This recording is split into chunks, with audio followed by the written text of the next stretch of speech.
ஜெபத்திற்குரிய வல்லமையை அறிந்து கொள்ள நடந்த ஒரு சம்பவத்தை பார்க்கலாம். ஏழை எளிய குடும்பத்தை சார்ந்த ஒரு வாலிப பெண் தன்னுடைய குடும்ப சூழ்நிலை காரணமாக தான் வசிக்கும் கிராமத்தை விட்டு பட்டணத்திற்கு அனுதினமும் வேலைக்கு சென்று வருவாள். அப்படி சென்று வருவதற்கு அவளுக்கு எந்த விதமான தடைகளோ பிரச்சனைகளோ இல்லாமல் இருந்தது. ஒன்றை தவிர, அது என்னவென்றால் தினமும் சூரியன் அஸ்தமிக்கிறதற்கு முன்பதாக தன்னுடைய வீட்டிற்கு அவள் வந்தாக வேண்டும். ஏனென்றால் அவள் தன்னுடைய கிராமத்திற்கு செல்ல ஒரு குறிப்பிட்ட தூரம் நடந்துதான் சென்றாக வேண்டும். அதுவும் ஒத்தையடி பாதையில். அது சூரியனின் மறைவிற்கு பின் மிகவும் மோசமான ஆபத்து நிறைந்த ஒரு பாதை. கொலைக்கும் கொள்ளைக்கும் விபச்சாரத்திற்கும் அஞ்சாத போதை ஆசாமிகள் கொண்ட ஒரு பாதை.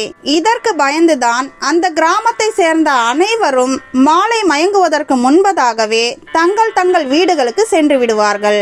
அப்படி இருந்த ஒரு சூழ்நிலையில்தான் ஒரு நாள் அந்த வாலிப பெண்ணிற்கு தன்னுடைய வேலையின் காரணமாக மிகவும் காலதாமதமாகிவிட்டது. இப்பொழுது அவள் இந்த பாதையை கடந்துதான் தன்னுடைய வீட்டிற்கு சென்றாக வேண்டும். அவளுக்கு அங்க உதவி செய்ய ஒருவரும் இல்லை, எந்த துணையும் இல்லை. அந்த பாதை வழியாய் செல்ல யாராவது வந்தால் அவர்கள் பின்னே சென்று விடலாம் என காத்திருந்தும் ஏமாற்றம்தான் மிஞ்சியது. அப்பொழுது அவள் அழுது, ஆண்டவரே, நான் அநேக முறை ஜெபத்தை அலட்சியம் செய்திருக்கிறேன். உம்முடைய உதவியை நாடாமல் என்னுடைய சுயபலத்தை சார்ந்தே வாழ்ந்து வந்தேன். இப்பொழுதும் எனக்கு இரங்கும் கர்த்தாவே, இந்த பாதையை கடந்து செல்ல எனக்கு உதவி செய்தருளும் என ஜெபித்துவிட்டு அந்த பாதையில் செல்ல ஆயத்தமானாள்.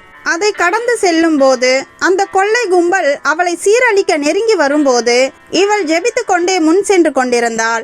இவள் கிட்ட வர வர அந்த போதை ஆசாமிகள் பயந்து அவளை நெருங்குவதை கைவிட்டுவிட்டு பின்னோக்கி சென்று விட்டனர். இவளும் சமாதானத்தோடே எந்தவித ஆபத்தும் நேராமல் பத்திரமாக வீடு திரும்பினாள். பிறகு அடுத்த நாள் காலையில் அவள் வேலைக்கு செல்லும் போது அதே கொள்ளை கும்பல் அவளிடம் வந்து, நேற்று 2 மனிதர்கள் உயரமான தோற்றம் கொண்ட மிகவும் பலசாலிகளான, கைகளில் வாளை பிடித்து கொண்டும் வந்த அந்த 2 பலசாலிகள் யார்? அவர்களை பார்த்துதான் நாங்கள் பயந்து ஓடிவிட்டோம் என்று கேட்டனர். அப்பொழுதுதான் அவர்கள் தேவதூதர்கள் என்று அவள் உணர்ந்தாள். ஜெபத்திற்கு இவ்வளவு வல்லமை இருக்கிறதா என்று உணர்ந்து அன்று முதல் அவள் எதை செய்தாலும் எங்கு சென்றாலும் ஜெபிக்க மறக்கவே இல்லை.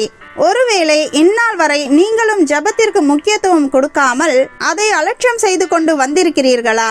பரவாயில்லை. இன்றையிலிருந்து நீங்கள் ஒரு வேலையை தொடங்குவதற்கு முன்பதாகவும் வெளியே செல்லுவதற்கு முன்பதாகவும் ஜெபித்துவிட்டு தேவனிடம் உங்களை ஒப்படைத்து விட்டு செல்லுங்கள்.